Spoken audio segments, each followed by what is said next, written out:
aprovechando de que la doctora Mayra Janet Esparza, desde casa, ella colabora con Fundación Produce, ella es la responsable del laboratorio cultivo efectivo de Fundación Produce, pero voy a comentar rápidamente que ella es egresada de la carrera de Biología de la Universidad Autónoma de Aguascalientes. Su maestría lo realizó en la maestría en la misma universidad en biotecnología vegetal. Realizó una estancia doctoral en la Universidad de Quebec, Ontario, Canadá, en agricultura. Y ella ha participado en proyectos interdisciplinarios e interinstitucionales, en los cuales se ha involucrado en los departamentos de Ciencias Ambientales, Biología Molecular y el Departamento de Inmunología de la Universidad Autónoma de Agricultura. ¿Sí? Ok. Muy bien. Ella es miembro del Sistema Nacional de Investigadores. Muy bien. Le voy a rogar a la doctora a ofrecernos la conferencia titulada Desarrollo de cultivos in vitro y aplicación de marcadores moleculares en la agricultura. Sí. Gracias, doctora. Gracias, doctor. Bueno, les agradezco su presencia para escuchar la siguiente ponencia. Esta se titula Desarrollo de cultivos in vitro y aplicación de marcadores moleculares en la agricultura. La biotecnología trae consigo diferentes beneficios a áreas como, bueno, queremos ver lo que es los beneficios que traen la biotecnología a la agricultura. Se espera de esta que tengamos o que se generen cultivos con mayor rendimiento, que haya reducción del uso de pesticidas. ¿Cómo podemos lograr esto? Bueno, el uso de pesticidas se puede evitar o puede disminuirse a través de la generación de plantas resistentes a patógenos y, bueno, tener una mayor calidad en la nutrición. Ahora, ¿cómo es que la biotecnología nos puede ayudar a resolver problemas venideros? Se espera una población de casi 10.000 millones de personas para el 2050. Por lo tanto, para cubrir la demanda alimentaria de esta población es necesario incrementar la producción agrícola en un 56%. Esto se traduce a que se debe de incrementar en 1/3 respecto a la producción actual. Entonces la problemática es la siguiente: ¿cómo alimentar casi 10.000 millones de personas sin usar más tierra? ¿Por qué? Bueno, actualmente se utiliza ya el 50% de la tierra arable y lo que se quiere es evitar deforestación con tal de evitar de preservar una área forestal de casi 2 veces el tamaño de la India y además disminuir la huella de carbono. Se estima que para el 2050 va a reducir en 67% las emisiones de gases invernadero. Entonces, ¿cómo hacer esto? Pues aplicando biotecnología, generando mejora en el alimento y calidad en los cultivos resistentes. Entonces nos tenemos que preguntar, ¿los sistemas agrícolas y alimentarios de hoy son capaces de cubrir las necesidades de una población que se calcula será casi de 10.000 millones de personas para el 2050? Bueno, las soluciones. Lo que se tiene que hacer es aplicar prácticas que incrementen la productividad agrícola de forma sostenible para cubrir la demanda creciente. Para esto, como parte de la solución, Fundación Produce Sinaloa ha creado agrobiotecnología. Dentro de esta área se encuentra el laboratorio de propagación in vitro. Bueno, este laboratorio se dedica a la propagación de plantas in vitro de interés comercial con características específicas e ideales para la agricultura. La misión del laboratorio es ser un laboratorio autosustentable dedicado a la producción de material vegetal de alto valor agroindustrial para llevar al mercado nacional e internacional plantas uniformes de alta calidad, libres de patógenos, los cuales se generan con estrictos niveles de producción y una constante innovación tecnológica. Bueno, ¿qué aporta el laboratorio para solucionar este problema y qué aporta el laboratorio en la agricultura? Pues aporta la garantía de generar plantas libres de patógenos. Todas las plantas que se propaguen dentro del laboratorio serán libres de patógenos. Entonces se podrán iniciar cultivos con la garantía de que inician un cultivo libre de patógenos. ¿Qué más? Selección de plantas élite, abasto seguro, programación de cosecha. ¿Cómo es esto? Si tú quieres tener tu cultivo lleno de una planta que tenga un mayor rendimiento, lo que vas a hacer es, vas a seleccionar una planta que tenga esas características. Dentro del laboratorio lo que se hace es clonar o propagar esta planta. Por lo tanto, lo que se va a generar son plantas que tengan esta característica de alto rendimiento o bien que sean resistentes a patógenos. Por eso es selección de plantas élite. Tenemos que seleccionar a la planta madre. Esto de abasto seguro y programación de cosecha. Y si tiene un plan de cosecha en el cultivo, tenemos un plan, una fecha de inicio del cultivo y una de cosecha. Entonces necesitas una cantidad de plantas iniciales para tu cultivo. Si se programa con nosotros, entonces podemos tener un abasto seguro de la cantidad requerida para iniciar tu cultivo y así llegar a un tiempo de cosecha programado. ¿Qué más? Homogeneidad. Todas las plantas que se entregan en el laboratorio se pueden llevar a cabo con un control y entregar una planta homogénea. Ajá. Bueno, además se puede eliminar la desventaja del tiempo en la propagación de plantas por métodos tradicionales. A veces el generar una planta de forma tradicional es muy tardado por los ciclos de la planta o bien porque dependen mucho de lo que es la estación del año. En el caso del laboratorio se eliminan estas desventajas porque tenemos todo bajo control. Entonces podemos propagar una gran cantidad de plantas sin depender del clima o bien de los ciclos de la planta. Hasta aquí lo que se ha resuelto es la cantidad de plantas que podemos abastecer para el cultivo. Pero me pueden decir, bueno, estas plantas sí se puede generar la cantidad de plantas para cubrir la demanda, pero va al campo. Entonces, ¿cómo le vamos a hacer? Lo que se requiere entonces es generar un mayor rendimiento en las plantas y generar plantas resistentes a patógenos. ¿Por qué generar plantas resistentes a patógenos? Porque la energía que se iría hacia atacar el patógeno se usaría en el rendimiento. Entonces aquí tenemos ya un mayor rendimiento y unas plantas que serían resistentes a patógenos. ¿Cómo hacemos esto? Bueno, dentro del laboratorio tenemos un área de biología molecular que lo que quisimos fue arrancarlo generando marcadores moleculares. Los marcadores moleculares son una herramienta que nos puede ayudar a generar plantas mejoradas. Ajá. ¿Cómo es esto? Bueno, ¿cómo los marcadores moleculares pueden ayudar al campo y a dar la solución a esta problemática? Antes de contestar el cómo, me gustaría explicarles qué es un marcador molecular. Un marcador molecular es cualquier molécula, ya sea una proteína o una molécula de ADN o de RNA, de la cual nosotros vamos a saber el tamaño específico de esta molécula. Con esto, sabiendo esta información, podemos identificar aquel organismo que presenta esta partícula específica que le va a caracterizar por tener resistencia a algún patógeno. Ajá. Entonces, la presencia de alguna molécula, la cual nosotros sabemos el peso molecular, nos va a identificar aquel organismo. Entonces, nos puede ayudar a identificar que sea, por ejemplo, resistente a patógenos. Pero además es muy importante detectar qué tipo de marcadores estamos evaluando. ¿Por qué? Bueno, por ejemplo, esto nos puede ayudar a caracterizar la variabilidad genética de los organismos. Esto, en el caso de Fusarium, sabemos que hay diferentes razas, ¿no? Hay plantas que son resistentes a Fusarium 1 o a la raza 2. Entonces, ¿cómo es que los marcadores moleculares o el estudiar estos marcadores moleculares nos pueden ayudar? Bueno, sabemos que entre las plantas y los patógenos hay una lucha entre atacar y defender. Entonces, el patógeno lo que hace es que va a atacar y la planta tratar de defenderse.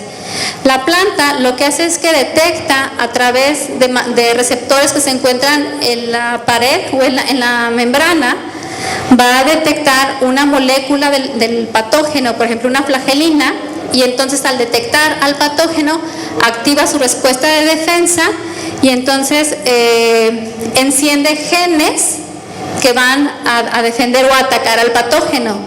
Y esto, si se enciende este gen o si la planta presenta este gen y activa su respuesta de defensa, normalmente genera una respuesta hipersensible y entonces se genera la muerte específica del tejido donde está atacando el patógeno, pero no hay enfermedad, hay resistencia.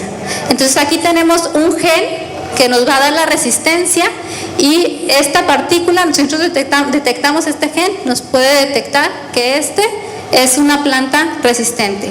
Pero ¿qué pasa? El patógeno no se queda ahí, el patógeno va a generar efectores o bien otras proteínas que van a evadir la respuesta de defensa por parte de la planta. Entonces esta respuesta que la planta había generado va a ser eliminada, de tal forma que la planta ya no va a poder defenderse y entonces aquí sí hay susceptibilidad, aquí la enfermedad se da. Por lo tanto, esta planta, aunque presente el gen, no es resistente, es susceptible. Entonces se puede estar dando diferente variedad genética. Y bueno, como les digo, esta es una lucha entre defender y atacarse de las plantas. Esto es continuo.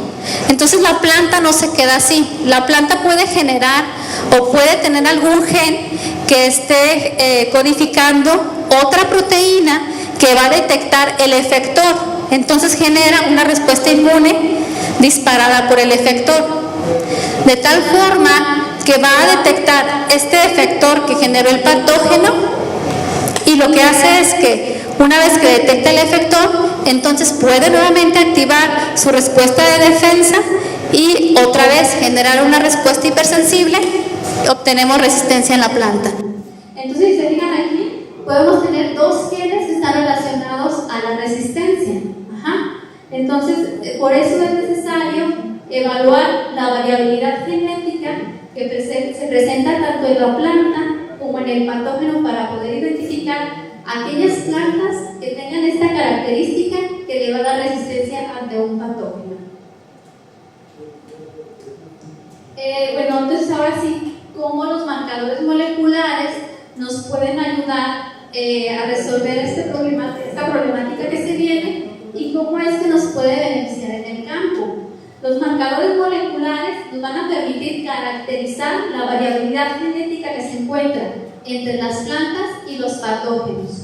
Esto es muy importante tenerlo bien claro, porque, bueno, si nosotros caracterizamos la variabilidad genética que se encuentra en las plantas normalmente silvestres, como por ejemplo Solanum peruvianum, Aurancanum, comparándola con Solanum lycopersicum, podemos ver la expresión o la presencia de genes que se encuentra en la silvestre, y si esta es resistente y la comparamos con la susceptible, que es el Lycopersicum, podemos ver diferencias de genes, de presencia de genes. Pero si estas variables, o si hay variabilidades de la planta de Solanum lycopersicum que presenta el mismo gen de la silvestre, podemos tener una planta que sea resistente a algún patógeno.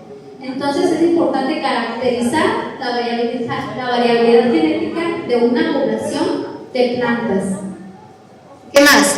Bueno, nos ayuda a identificar variedades con características de interés para ser usadas en la generación de híbridos. Si nosotros ya detectamos la presencia de un gen que le está dando la resistencia a alguna variedad comercial, esta planta se puede usar para generar híbridos.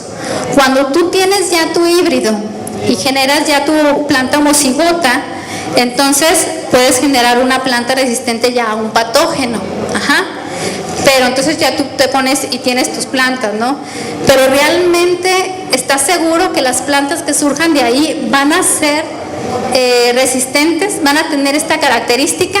Bueno, entonces también, si ustedes tienen la duda de si están usando o no una planta que supuestamente es resistente a un patógeno, estos marcadores nos pueden servir para garantizar que realmente estás teniendo o estás trabajando con una planta resistente a un patógeno. Y bueno, para esto Estamos trabajando en conjunto con el CIAR, específicamente con el grupo de la doctora Josefina, en el proyecto que se llama Desarrollo de marcadores moleculares de ADN para la detección de cultivares de tomate resistentes a patógenos. Y el objetivo es identificar cultivares resistentes a Fusarium oxysporum y al virus rizado de amarillo de Loja en el tomate, TIL-CB, en diferentes variedades de tomate que se utilizan aquí en Culiacán. ¿Y por qué a Fusarium? Bueno, como ya vimos anteriormente, este patógeno es uno de los que ocasionan mayor pérdidas en este cultivo, en tomate. Se ha reportado desde el 21 hasta el 47% de las pérdidas en campo y bajo cubierta. Con respecto al virus, se ha reportado que este es uno de los patógenos más agresivos de hortalizas a nivel global. Se ha reportado la pérdida de hasta 2 billones anuales a nivel mundial. Entonces, por eso es que nos enfocamos al desarrollo de marcadores moleculares dirigidos a Fusarium y a TIL-CB. Queremos detectar qué variedades son las que tienen estas resistencias inicialmente, pero no nos queremos quedar ahí. Sabemos que los nematodos también es una problemática importante en el cultivo, por lo tanto, la siguiente etapa es desarrollar marcadores moleculares para plantas que tengan resistencia a nemátodos, y la otra a Ralstonia, que también es uno de los patógenos que sabemos que les afecta a los agricultores. Fundación Produce lo que quiere hacer es trabajar ahora en dar solución a la problemática que se viene y no esperarnos hasta 2 años antes de que se venga ya el problema. Entonces, por eso empezamos a trabajar con marcadores moleculares y el desarrollo de protocolos de propagación in vitro. Entonces, no queremos solamente desarrollar marcadores moleculares por solo desarrollarlos, queremos basarnos en la demanda de los agricultores, de tal forma que los invitamos a que ustedes también sean parte de la solución ahora y se acerquen a nosotros para que nos digan qué problemática de su cultivo tienen. Es decir, si ustedes tienen un cultivo que quisieran trabajar con una planta que sea resistente a algún patógeno, pues indicarnos a nosotros para nosotros desarrollar ese marcador y llevar a cabo el estudio de las plantas, primero de la variabilidad genética de ese cultivo y posteriormente llegar a identificar las plantas resistentes a ese cultivo. Entonces yo les invito, ese es mi correo, pues que se acerquen a Fundación Produce para trabajar con los agricultores, que realmente son quienes aplicarán esta biotecnología y quien van a aplicar la solución a la problemática que se viene. No sé.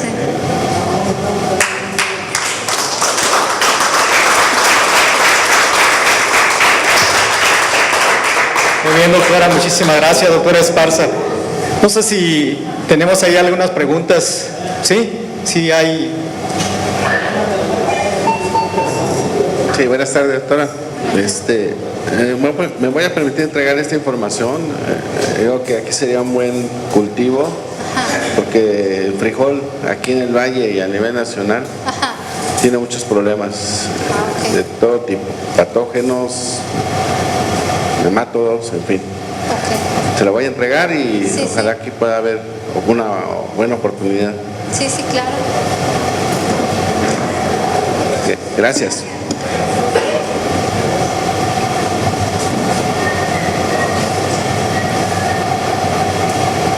¿Nos hizo tarde?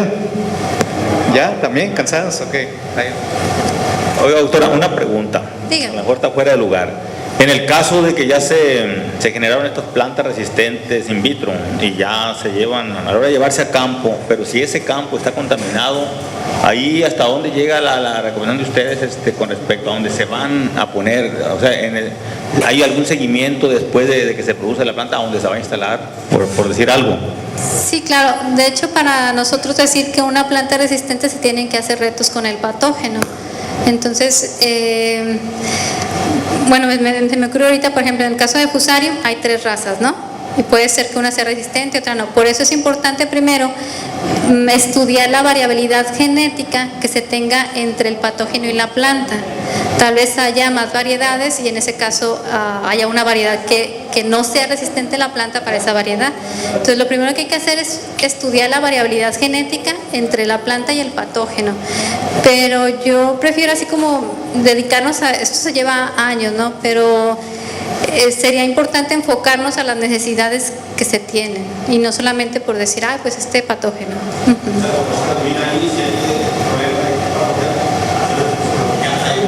Sí, sobre la problemática que se tiene en el campo. Por ejemplo, nosotros empezamos con Fusarium y con TIL-CB, pero nos comentan con ciertos agricultores que ya hemos platicado que más bien ellos necesitan como marcadores moleculares para nemátodos. Entonces, por eso nuestro siguiente proyecto sería para nemátodos. Ajá.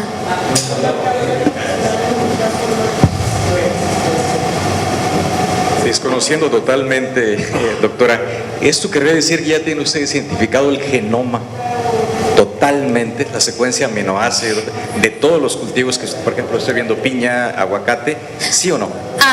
El desarrollo no del genoma no, del protocolo de propagación sí, pero del genoma no. El de Solanum lycopersicum ya está reportado, Peruvianum también, que es Aures arcanum, Abrocaites creo que una parte. Entonces ya hay unas bases de datos donde se tiene el genoma de algunas plantas, pero el aguacate no lo he visto.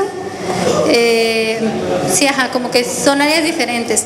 Sin embargo, el desarrollo de protocolo de propagación in vitro ya se tiene el de aguacate. Sí, los mutantes. Perdón. ¿Tienen identificado mutantes, genes mutantes para ver la función? No.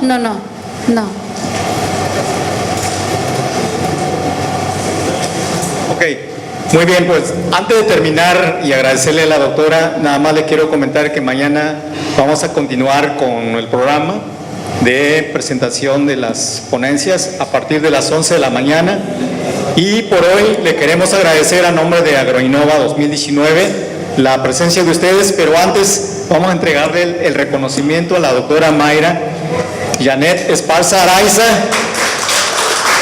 por la presentación. Muchísimas gracias.